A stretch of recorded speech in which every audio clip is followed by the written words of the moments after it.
അപ്പോൾ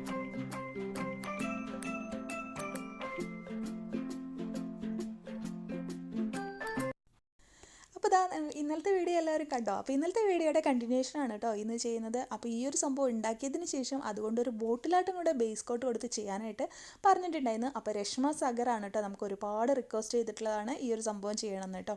അപ്പോൾ എല്ലാവരും ഇത് കണ്ടു നോക്കുക. 2 മെത്തേഡിൽ നമ്മൾ ഈ ഒരു ബേസ് കോട്ട് ഉണ്ടാക്കുന്ന വീഡിയോ നമ്മൾ ചെയ്തിട്ടുണ്ട് കേട്ടോ.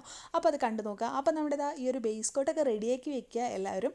അപ്പോൾ എല്ലാ ബേസ് കോട്ടും റെഡി ആയതിനു ശേഷം നമുക്കിനി ഇത് എങ്ങനെയാണ് ബേസ് കോട്ട് കൊടുക്കുന്നതെന്നും കൂടെ നമുക്ക് നോക്കാം കേട്ടോ. അപ്പോൾ നമ്മളിതാ ഒരു ബോട്ടിൽ എടുത്തിട്ടുണ്ട് കേട്ടോ. ഈ ഒരു ബോട്ടിലൊക്കെ കിട്ടാനായിട്ടുള്ള കുറച്ച് ലേറ്റ് ആയതുകൊണ്ടാണ് നമ്മളിത് ചെയ്യാൻ വൈകി പോയി കേട്ടോ വീഡിയോ. അപ്പോൾ നമ്മൾ നമ്മുടെ ഹോം മെയ്ഡ് പെയിൻറ് എടുത്തിട്ടുണ്ട്, അല്ലെങ്കിൽ ബേസ് കോട്ട് എടുത്തിട്ടുണ്ട്. അപ്പോൾ അത് ആദ്യമേ നമ്മൾ ബോട്ടിൽ ചെയ്യുമ്പോൾ നമ്മളെപ്പോഴും ഒരു സ്പോഞ്ച് വെച്ച് ചെയ്യാം കേട്ടോ. അപ്പോൾ നമ്മുടെ കയ്യിൽ ഇതേപോലെ സ്പോഞ്ച് ഇല്ലെങ്കിൽ വിഷമിക്കൊന്നും വേണ്ട. എന്തെങ്കിലും സോഫ്റ്റ് ആയിട്ടുള്ള സംഭവങ്ങളൊക്കെ ഉണ്ടാവില്ല, നമ്മുടെ ഷർട്ടിൻ്റെ ഉള്ളിൽ നിന്നൊക്കെ കിട്ടില്ലേ ചെറിയ സ്പോഞ്ച്, അതായാലും മതി കേട്ടോ. ഇതിപ്പോൾ ഈ പെയിൻറ് മാത്രമല്ല, നമ്മൾ ഷോപ്പിൽ നിന്ന് മേടിക്കുന്ന അക്രിലിക് പെയിൻ്റ് ആയാലും നമ്മൾ ഗ്ലാസ് ബോട്ടിൽ അപ്ലൈ ചെയ്യുമ്പോൾ നമ്മൾ പെയിൻറ് ബ്രഷ് വെച്ചിട്ട് അപ്ലൈ ചെയ്യാൻ നോക്കിക്കഴിഞ്ഞാൽ അത് അത്രയും അങ്ങോട്ട് വർക്കാവില്ല ഫസ്റ്റ് കൊടുക്കുമ്പോൾ കേട്ടോ. ഫസ്റ്റ് കൊടുക്കുന്ന സമയത്ത് നമ്മൾ ഇങ്ങനെ ഒന്ന് സ്പോഞ്ച് വെച്ച് ചെയ്താലാണ് അത് വർക്കാവുള്ളൂ. ഇനി രണ്ടും തമ്മിലുള്ള ഡിഫറൻസ് കാണിച്ചു തരാം. ഇത് നമ്മൾ ഷോപ്പിൽ നിന്ന് മേടിക്കുന്ന പെയിൻ്റാണ്, അക്രിലിക് പെയിൻറ്റ്. അപ്പോൾ അതും നമ്മുടെ ഇപ്പോൾ ഇതിൽ ഇരിക്കുന്നത് നമ്മളുടെ ഹോം മെയ്ഡ് പെയിൻ്റാണ് കേട്ടോ. കണ്ടോ, ഈ ഒരു പെയിൻ്റാണ് നമ്മൾ ഇവിടെ ചെയ്തിരിക്കുന്നത്. ഇനി നമ്മുടെ ആ ഒരു പെയിൻറ്റും കൂടെ മിക്സ് ചെയ്ത് നോക്കാം. കണ്ടോ, നോക്കൂ.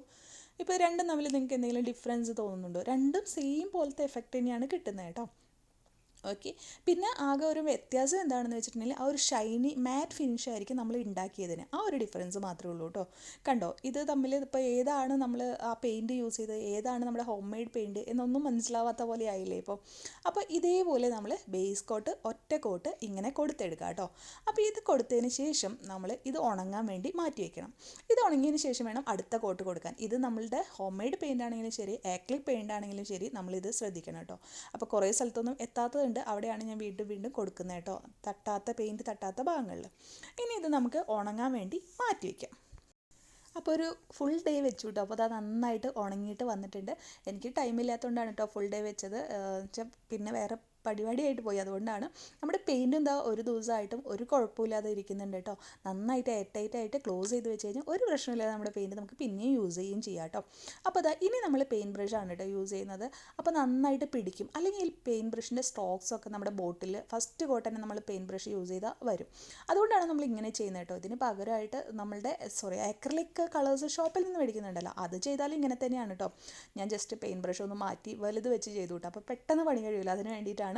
അപ്പോൾ അക്രിലിക് പെയിൻറ്റ് ഷോപ്പിൽ നിന്ന് മേടിക്കുന്നതാണെങ്കിൽ നിങ്ങൾ ആദ്യത്തെ ഒരു ഇത് സ്പോഞ്ച് വെച്ചിട്ടും പിന്നെ നമ്മൾ ബ്രഷ് വെച്ചിട്ടും കൊടുത്ത് നല്ല നീറ്റാക്കി എടുക്കുക കേട്ടോ. ഇനി ഇതിനൊന്ന് ഡിസൈൻ ചെയ്യാൻ വേണ്ടിയിട്ട് ഞാനിവിടെ എടുത്തിരിക്കുന്ന കുറച്ച് തുണിയാണ് കേട്ടോ.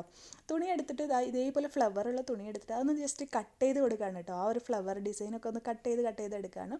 നമ്മളുടെ ഈ ഡെക്കോ പേജൊക്കെ ചെയ്യില്ലേ, ആ ഒരു മെത്തേഡാണ് കേട്ടോ. നല്ല ഭംഗിയായിട്ട് തന്നെ വരും. നമ്മുടെ ചാനലിൽ വേറെ വീഡിയോസ് നമ്മൾ പഴയത് ഇട്ടിട്ടുണ്ട് കേട്ടോ ഡെക്കോ പേജ് ചെയ്യുന്നത്. അപ്പോൾ അത് ഇതേപോലെ ചെയ്തെടുത്തിട്ട് ഇത് ഒട്ടിച്ചു കൊടുക്കുകയാണ് നമ്മൾ ചെയ്യുന്നത് കേട്ടോ. അപ്പോൾ എനിക്കൊരു അബദ്ധം പറ്റി, ഞാൻ ഉണങ്ങുന്നതിന് മുന്നേ ഒട്ടിച്ചു കൊടുത്ത് പെട്ടെന്ന് വീഡിയോ ചെയ്ത് തീർക്കാൻ വേണ്ടിയിട്ട്. അപ്പോൾ ആ ഒരു വൈറ്റ് പാച്ചസൊക്കെ നമ്മുടെ ഈ ഒരു കളറിലോട്ട് വന്നു കേട്ടോ. ആ ഒരു പ്രശ്നം ഉണ്ടായി. അപ്പോൾ നിങ്ങൾ ഒരിക്കലും അങ്ങനെ ചെയ്യരുത്. നമ്മളുടെ പെയിൻറ്റ് ഉണങ്ങിയതിന് ശേഷം മാത്രം ഈ ഒരു ഇത് ചെയ്ത് കഴിഞ്ഞാൽ നല്ല അടിപൊളി ബോട്ടിലായിട്ട് കിട്ടും കേട്ടോ. അപ്പോൾ ഇതിൻ്റെ ഡീറ്റെയിൽ ആയിട്ട് നമ്മൾ പണ്ട് വീഡിയോ ഇട്ടിട്ടുണ്ട്, അത് കണ്ടു വയ്ക്കാൻ മതി കേട്ടോ. അപ്പോൾ ഞാനിത് പറിച്ച് കളഞ്ഞു കേട്ടോ കുറേ കഴിഞ്ഞപ്പോൾ. ഒരു വൈറ്റ് പാച്ചസ് ഉണങ്ങി കഴിഞ്ഞപ്പോഴാണ് വന്നത്. അപ്പോൾ അതാ നമ്മുടെ പെയിൻറ്റ് ബോട്ടിൽ കണ്ടോ എല്ലാം ഉണങ്ങി കഴിഞ്ഞപ്പോൾ നല്ല ഭംഗിയായിട്ട് തന്നെ വന്നിട്ടില്ലേ. നമ്മുടെ ബേസ് നമ്മൾ നോർമൽ പെയിൻറ്റിൽ ചെയ്യുന്ന പോലെ തന്നെ വന്നിട്ടില്ലേ.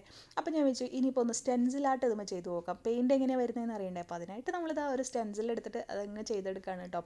ഇത് നമ്മൾ തിരക്ക് പിടിച്ച് ചെയ്താണ്. ഞാൻ ഇന്ന് വീക്കെൻഡൊക്കെ ആയതുകൊണ്ട് കുറച്ച് ബിസി ആയിരുന്നു കേട്ടോ. അപ്പോൾ എനിക്ക് പിന്നീട് തോന്നി ഒറ്റ ഫ്ലവർ അല്ലെങ്കിൽ 2 ഫ്ലവർ മതിയായിരുന്നു. ഞാൻ കുറച്ചധികം ഫ്ലവേഴ്സൊക്കെ അപ്പാ കൊടുത്തെടുത്തു. കൈമലത്തെ റെഡ് കളറൊക്കെ അവിടെ ഇവിടേക്കായിട്ട് കുറച്ച് പ്രശ്നമായിട്ടോ ബോട്ടിലായിട്ട്.